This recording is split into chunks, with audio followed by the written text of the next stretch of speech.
Germaniyalik deganda sifat tushunilsa, O'zbekistonlik deganda o'z ishining mutaxassisi, professionali degan tushunchalar uyg'un bo'lishi uchun harakatdamiz. Ko'pchilik mendan nega kompaniya nomini Profi Education deb nomlaganimni, o'zi profi nima ma'no anglatishini so'raydi. Shuning qisqacha tarixini sizlarga aytib beraman. 2006-yil Jahon tillari universitetini bitirishim arafasida juda ko'plab kursdoshlarim Amerikaga ketish harakatiga tushib qolishdi. Shu 5 yilcha ketaman. To'g'ri turing bunda. Qaddingiz ko'tarib turing, sal burilingchi. Bo'ladi. Hop. Kirganingizdan keyin suhbat bo'ladi-da. Hop. O'sha paytlarda endi Work and Travel dasturi paydo bo'lgan edi. Men bilan birga o'qigan, yotoqxonada birga yashagan kursdosh do'stlarimning deyarli barchasi ketish harakatiga tushishdi. Hatto ba'zi kursdoshlarim 4-kursni bitirmasdan ham ketib yuborishdi. Qo'rqishmadi. Diplomni ham olmay, oliygohni ham tamomlamay ketib yuborishdi. Voy, tabriklayman. Yuzi chiqdi, endi ketaman. Voy, rosa zo'r. Tabriklayman. Bo'ldi, endi ketarkanmiz-da. Hammamiz bitta joyda ishlarkanmiz. Tasavvur Amerikaga ketamiz. Atrofimda hamma ketish harakatiga tushib qolgach, men ham o'zimcha ketishga qiziqa boshladim. Hamma o'rtoqlarim kabi o'zimcha hujjatlar yig'dim, yo'l yo'riq so'radim. Endi yuboradigan odam topish kerak edi.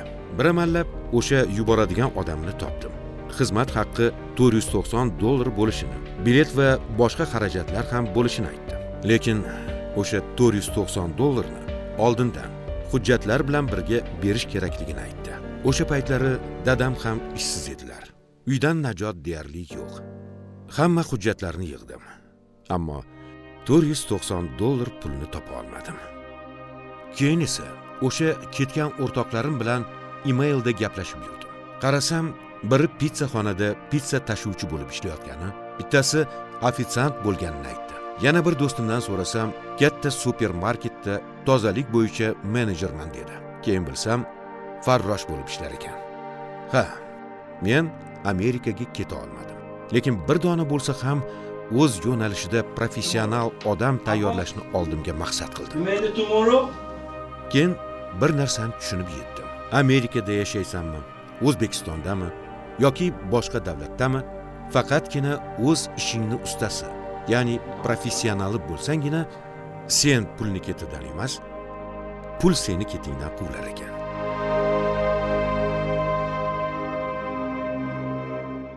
Buning uchun esa tanqidiy fikrlashni, tinimsiz izlanishni, o'qish, o'rganishni faqatgina maktab yoki universitetni bitirish uchun emas, balki hayot tarziga aylantirish zarurligini tushunib yetdim.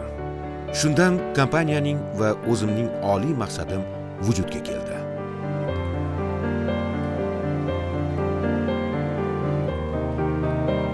Oliy maqsadimiz ta'lim orqali har tomonlama tanqidiy fikrlay oladigan, o'z bilimi va salohiyati bilan o'zining va atrofidagilarning hayotini yaxshilay oladigan professional kadrlarni tayyorlashdir.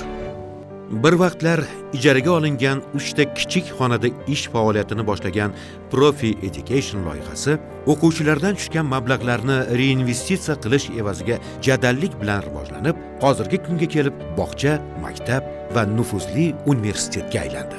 2012-yilda esa Toshkent shahar Mirobod tumanidagi 1926-yilda qurilgan maktab, Ikkinchi jahon urushi yillarida harbiy gospital, kollej vazifasini bajargan tarixiy bino saqlanib qolgan holda to'liq ta'mirlanib, abituriyentlar yotoqxonasi sifatida foydalanishga topshiriladi. Bu yotoqxonadan abituriyentlar Toshkent shahar Alisher Navoiy ko'chasidagi Profi Education o'quv markaziga maxsus avtobusda qatnab o'qishardi. 2018-yil 12-fevraldan esa abituriyentlar yotoqxonasi vazifasini bajargan bu binoga qo'shimcha ravishda yana bir katta binoni qurish ishlari boshlandi va juda tez fursatlarda ishlar yakunlanib, Profi School sifatida ish faoliyatini boshladi. Bu ishlar bilan parallel ravishda Navoiy viloyatidagi eski 5 yildan buyon bo'sh yotgan 14-sonli maktabgacha ta'lim muassasasi ham to'liq noldan rekonstruksiya qilinib, mutlaqo yangi qiyofada ish boshladi. Bu orada Toshkent shahar Mirzo Ulug'bek tumanidagi Qorasuv 1-dahasida Profi Education binosi uchun ham zamonaviy qiyofadagi o'quv binosi noldan rekonstruksiya qilinib, foydalanishga topshirildi. Shuningdek, 2018-yilda Toshkent shahar Olmazor tumani, ya'ni Beruniyda xususiy maktab binosi qurish uchun ishlar boshlanadi va 2019-yil 4-sentyabrda Beruniydagi maktab binosi to'liq ish faoliyatini boshladi. 2022-yilda esa Toshkent shahar Bektemir tumanida Profi University binosi qad rostladi. Oradan hech qancha vaqt o'tmay Navoiy viloyatida ham Profi University'ning juda katta binosi qurib bitkazildi. 2023-yilda Profi University talabalariga yanada qulaylik yaratish maqsadida Bektemir tumanida yotoqxona binosi qurib bitkazildi. Yotoqxona qurilishi yakunlangach, 2023-yilning o'zida Profi loyihasi tarixidagi eng katta binoning qurilish ishlari ham boshlandi. Mazkur bino 8 qavatdan iborat bo'lib, doira shaklida qurib bitkazildi va 2024-yil yakuniga qadar to'liq foydalanishga topshirish reja qilinmoqda. Profi so'zi esa professional so'zining qisqartmasi hisoblanadi. Profi Education, Profi School, Profi University, Profi Kids jamoasini aynan mana shu oliy maqsad ko'rinmas ip kabi birlashtirib turadi.